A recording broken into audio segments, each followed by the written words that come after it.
फुले विरुद्ध फडणवीस या सामनातील अग्रलेखावरून वाद सुरू झालाय। फडणवीस फुले चित्रपटासंदर्भातील वाद शमवत का नाही तसा सवाल संजय राऊतांनी केला। यावर चंद्रकांत पाटलांनी उत्तर दिलं, ठाकरेंच्या शिवसेनेला सत्तेत यायचंय पण घेत नाहीत असा दावा चंद्रकांत पाटलांनी केलाय। राऊतांनी सामनात लिहिलेल्या अग्रलेखामुळे आता वाद सुरू झालाय। महात्मा फुले डॉक्टर बाबासाहेब आंबेडकरांचा पुरोगामी महाराष्ट्र प्रतिगामी शक्तींच्या विळख्यात सापडला। फुले चित्रपटाला त्यातूनच विरोध सुरू आहे। महाराष्ट्रात फुले आंबेडकर विरुद्ध फडणवीस असा हा झगडा आहे। मुख्यमंत्री फडणवीस या सामाजिक विषयावर गप्प का बसले आहेत? त्यांनी मौन सोडावं, नाहीतर हा झगडा फुले विरुद्ध फडणवीस असाच आहे यावर शिक्का बसेल, असा अग्रलेख सामनात लिहिण्यात आलाय। यावर चंद्रकांत पाटलांनी उत्तर दिलंय। संजय राऊतांच्या मनातला जातीवाद हा अस्तित्वात येऊ शकणार नाही असं चंद्रकांत पाटील म्हणाले। फुलांच्या संदर्भात काही लोक विरोध करतात। संघटना, जातीय संघटना, ब्राह्मण संघटना असं म्हणतात। आमचे देवेंद्र फडणवीस यांच्या शब्दाबार आहेत का? इतरांना तुम्ही टाईट करताना त्या भाषेमध्ये मी टाईट करीन, त्यांना काय टाईट करत नाही। या विषयावरती अद्याप देवेंद्र फडणवीस का बोललेले नाही, बाकी विषयांवर बोलतात। देवेंद्रजी विरुद्ध फुले आंबेडकर अशा प्रकारचा वाद हा संजय राऊतांच्या मनात आहे, संजय राऊतांच्या कल्पनेत आहे। हा त्यांच्या मनामध्ये असणारा जातीयवाद, हा त्यांच्या कल्पनेत असणारा जातीयवाद व्यवहारात येऊ शकत नाही। मराठे मुख्यमंत्री होते, त्यांनी मराठा समाजाला आरक्षण दिले नाही। पहिलं मराठा समाजाला आरक्षण देवेंद्र फडणवीस नावाच्या तथाकथित म्हणजे ब्राह्मण हा शब्द हा त्यांना लागूच शकत नाही। आणि ब्राह्मण हा शब्द लागायचा असेल तर ते जातीने ब्राह्मण असतील, पण ते व्यवहाराने ज्याला आपण म्हणतो कर्मठ ब्राह्मण, अन्याय करणार असं नाही। आता असं कर्मठ अन्याय करणार कोणी राहिलंच नाही। तो काळ गेला, तो काळ सिनेमात दाखवला तर त्याच्यावर ऑब्जेक्शन घेता कामा नये। आजही ब्राह्मण असे आहेत असं म्हटलं तर त्याच्यावर ऑब्जेक्शन घेतलं पाहिजे। पण त्यामुळे राऊतांच्या मनामध्ये जे आहे, राऊतांच्या कल्पनेत जे आहे की देवेंद्रजींच्या विरुद्ध बहुजन समाज रस्त्यावर उतरेल, कशाला उतरेल? म्हणजे देवेंद्रजीने सगळ्यांना न्याय दिला। तो वारंवार ब्राह्मण देवेंद्रचा का उल्लेख करतायत? मला कळत नाही, ते काय दाखवतात का महाराष्ट्राला ब्राह्मण मुख्यमंत्री आहे म्हणून? आणि मी चंद्रकांत पाटलांचे आभार मानतो की ते इतका काळजीपूर्वक अग्रलेख वाचलेला आहे। ठाकरेंच्या शिवसेनेला सत्तेत यायचंय पण त्यांना घेतलं जात नाही असाही दावा चंद्रकांत पाटलांनी केलाय। सत्तेत घेतलं जात नसल्याच्या वैफल्यातून संजय राऊत रोज टीका करत असतात असंही चंद्रकांत पाटील म्हणाले। तर सामनाच्या सल्ल्यानुसार देवेंद्र फडणवीस काम करत नाही तसं उत्तर मुनगंटीवारांनीही दिलंय। आवश्यक असेल तर देवेंद्रजी पुढाकार घेईलच। सामन्याच्या सल्ल्यानुसार देवेंद्रजी कारभार करत नाही, जनतेच्या हितासाठी देवेंद्रजी कारभार करतात। असं आहे की शिवसेना मागे लागून देवेंद्रजी, एकनाथजी, अजित पवारांना आणि वरच्या नेतृत्वाला कन्व्हिन्स करून आली नाही। यायचं की नाही, घ्यायचं की नाही माझे विषय नाही। तर महानगरपालिकेला मुंबईसारख्या ठिकाणी उभं करायला माणसं मिळणार नाहीत। अमित भाईंबद्दल केवळ तुम्ही सत्तेमध्ये नाही, तुम्हाला यायचंय परंतु घेत नाही म्हणून तुम्ही किती दुस्वास करणार? आम्हाला अमित शहाचे पाय चाटण्याची गरज नाही महाराष्ट्रात। उद्धव ठाकरे नाही सत्य त्यांच्याबरोबर जायचं नाही, एवढे आम्ही लाचार आणि नीच नाही आहोत। चंद्रकांत दादा पाटलांनी स्वतःची चिंता करावी, त्यांच्या पक्षाची चिंता करावी। रायगडानंतर चैत्यभूमीवर पुन्हा भाषणावरून विसंवाद झाला। कार्यक्रम पत्रिकेमध्ये नाव असूनही शिंदे आणि दादांना भाषणाची संधी मिळाली नाही। चैत्यभूमीवर फक्त मुख्यमंत्री फडणवीस आणि राज्यपालांचं भाषण झालं। चैत्यभूमीच्या कार्यक्रमात भाषण कट झाल्यामुळे शिंदे नाराज असल्याची सूत्रांची माहिती आहे। चैत्यभूमीवर काय झालं? शिंदे अजितदादांचं नाव भाषणामधून कट। रायगड नंतर चैत्यभूमीवर पुन्हा भाषणावरून विसंवाद पाहायला मिळाला। चैत्यभूमीवरच्या कार्यक्रमात भाषणाच्या कार्यक्रम पत्रिकेमध्ये शिंदे आणि अजितदादांचं नाव असूनही भाषणाची संधी मिळाली नाही। चैत्यभूमीवर भाषण करायला मिळालं नाही म्हणून शिंदेनी ठाण्यामध्ये पत्रकार परिषद घेतली। राज्यपालांच्या कार्यक्रम पत्रिकेनुसार 10:10 अजितदादांचं आणि 10:15 एकनाथ शिंदे यांचं भाषण होतं।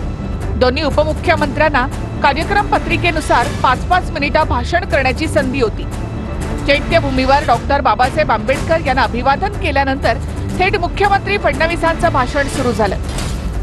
यानंतर महाराष्ट्राचे मुख्यमंत्री देवेंद्र फडणवीस साहेबांना मी विनंती करते की आपले विचार इथे मांडावेत. सन्माननीय मुख्यमंत्री साहेब. त्यानंतर थेट राज्यपालांच्या नावाची भाषणासाठी उद्घोषणा झाली. Now I request Honorable Governor of Maharashtra C.P. Radhakrishnan sir share his thoughts with all of us. सन्माननीय राज्यपाल महोदयांना मी विनंती करते की आपण आपले विचार मनोगत आमच्यापर्यंत आज व्यक्त करावे. सूत्रांच्या माहितीनुसार शिंदेचं नाव कट झाल्यामुळे शिंदेकडून अधिकाऱ्यांना विचारणा झाली. तेव्हा भाषण नसल्याची कल्पना तुम्हाला देण्यात आली नव्हती का, असं अधिकाऱ्यांनीच शिंदेना विचारलं. शिंदे अजितदादांचे नाव असलेली कार्यक्रम पत्रिका काल रात्री बदलण्यात आली होती. कार्यक्रमानंतर अजितदादा थेट निघून गेले. तर कोणत्या अधिकाऱ्यांनी कार्यक्रम पत्रिका बदलली याची चौकशी शिंदेकडून केली जात असल्याची माहिती सूत्रांकडून मिळते. सर, आज चैत्यभूमी इथे तुमचं भाषण झालेलं नाहीये. पूर्वनियोजित भाषण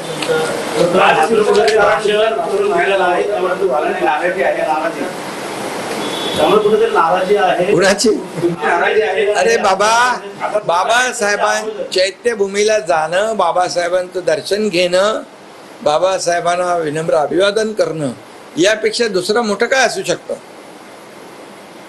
त्यामुळे आज बाबासाहेबांची जयंती चैत्यभूमीला झाली साजरी. आम्ही सगळे गेलो. आता इथं तुमच्या समोर झाली. इथं वेगवेगळ्या ठिकाणी हजारो लाखो ठिकाणी या ठिकाणी बाबासाहेबांची जयंती साजरी होते. त्याच्यात सगळ्यात आनंद प्रत्येकाला आहे आणि मलाही आहे. त्यांच्या सरकारमध्ये 3 पक्षामध्ये प्रचंड वाद सुरू आहे. मी जे म्हटलं की एक दिवस कॅबिनेटमध्ये हाणामाऱ्या होत्या. एक दिवस त्यांच्या कॅबिनेटमध्ये तुम्हाला हाणामारा झालेला दिसतील. बघा तुम्ही, हे माझं वाक्य तुम्ही लिहून ठेवा. मार्क दिस वर्ड्स. कॅबिनेटमध्ये मारामाऱ्या. महायुतीमध्ये खूप आलबेल आहे, खूप समन्वयाने चाललाय. एका रक्ताची 4 माणसं घरामध्ये असतात, तिथे भांडायला लागतं. इथे तर वेगवेगळ्या पार्श्वभूमीचं, अजितदादांची पार्श्वभूमी वेगळी, एकनाथ शिंदेची वेगळी, देवेंद्रजींची वेगळी, अशी वेगळ्या पार्श्वभूमीची माणसं जेव्हा एकत्र काम करतात त्यावेळेला खळखळ नाही झाली तर हलवून बघायला गेलं की जिवंत आहेत की गेले. मला वाल्मिक कराडच्या एन्काउंटरची ऑफर होती असा दावा निलंबित पोलीस अधिकारी रणजित कासले यांनी केलाय. यावर दमानियांनी त्याला प्रत्युत्तर दिलंय. अधिकारी असताना कारवाई का केली नाही असा सवाल अंजली दमानिया यांनी केलाय.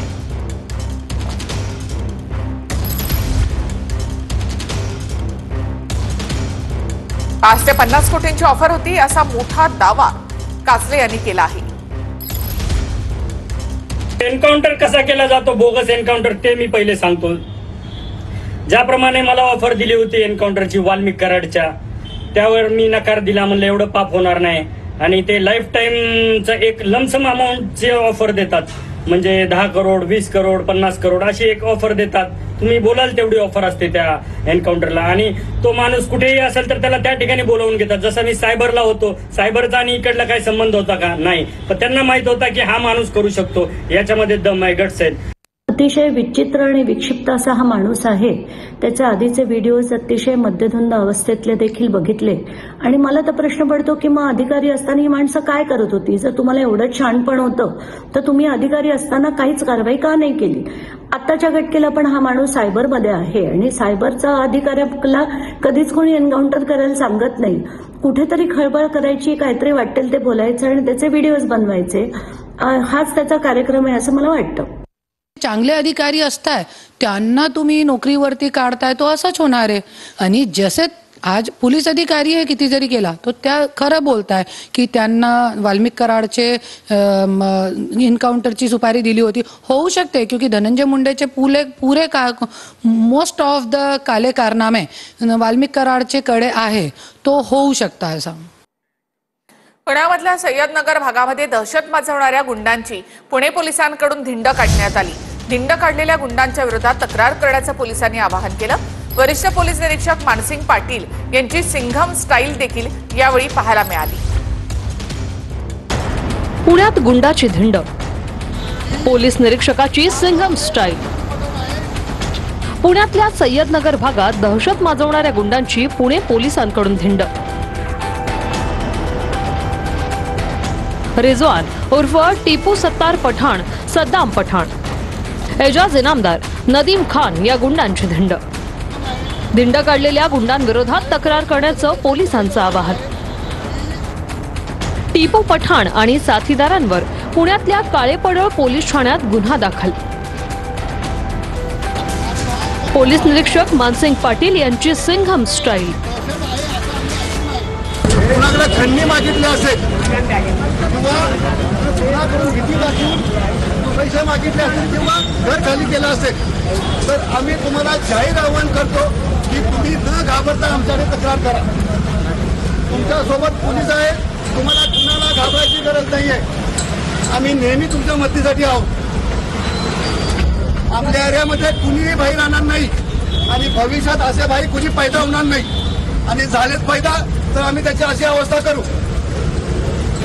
ज्यांना कुठला तक्रार करायची आहे मी पुन्हा जाहीर आवाहन करतो त्यांनी काळेपडळ पोलीस स्टेशनमध्ये यावं आणि आमच्याकडे तक्रार करावी. आणि जरी आमच्याकडे करायची नसेल तर आमच्या वरिष्ठ कार्यालयाला सुद्धा जाऊन तुम्ही तक्रार करू शकता.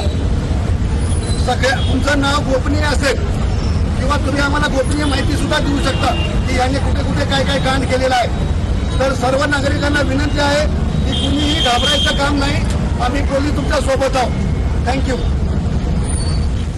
पुण्यामधल्या तनिषा भिसे मृत्यू प्रकरणावरून 2 संघटना आमने सामने उभ्या ठाकल्या आहेत. तनिषा भिसे मृत्यू प्रकरणामध्ये महाराष्ट्र मेडिकल काउन्सिलनं डॉक्टर सुश्रुत घैसास यांना नोटीस दिली, तर यावर इंडियन मेडिकल असोसिएशननं आक्षेप घेतला.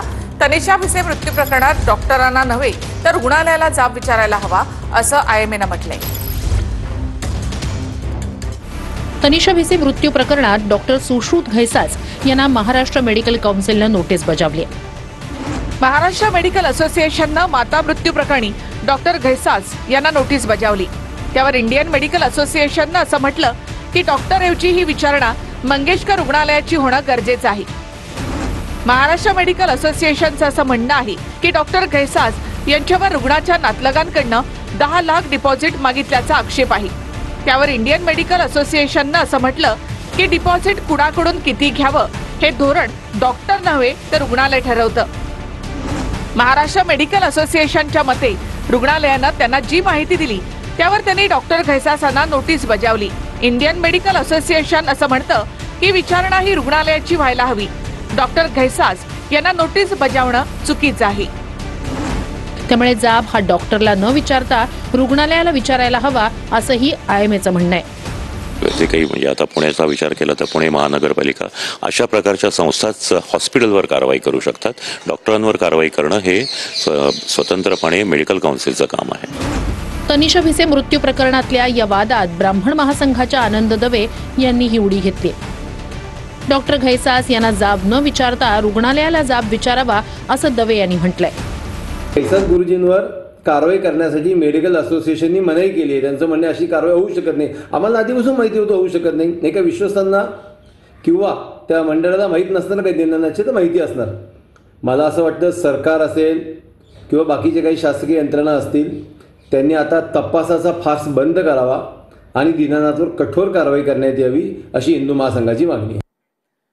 छत्रपती संभाजीनगरमध्ये ठाकरेंच्या शिवसेनेमधला वाद विकोपाला गेलाय. ठाकरेंच्या शिवसेनेच्या मेळाव्याला चंद्रकांत खैरेंनी दांडी मारली.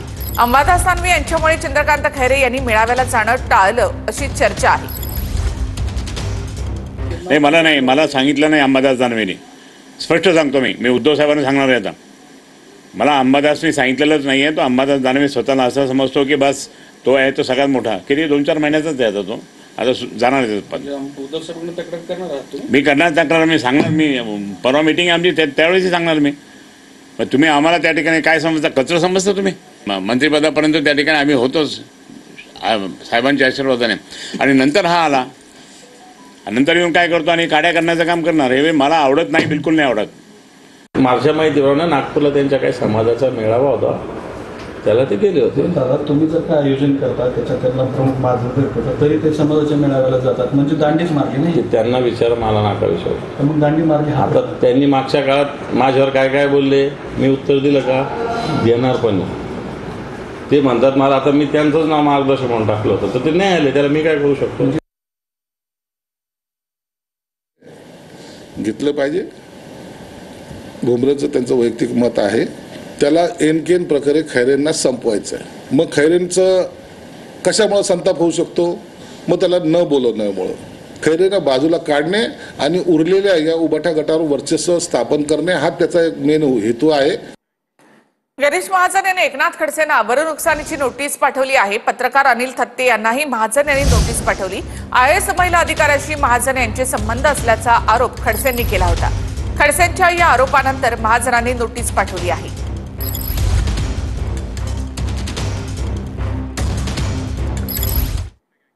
तर भांडूपमध्ये कुख्यात गुंड जिया अन्सारी याचा कारनामा. गुंडांकडून गुन्ह्याची कलम लिहिलेला केक कापून वाढदिवस साजरा करण्यात आलाय. जामिनावर बाहेर आलेल्या कुख्यात गुंड जिया अन्सारी याचा हा कारनामा. गुन्ह्यांची कलम लिहिलेला केक कापून त्यानं दहशत माजवण्याचा प्रयत्न केलाय.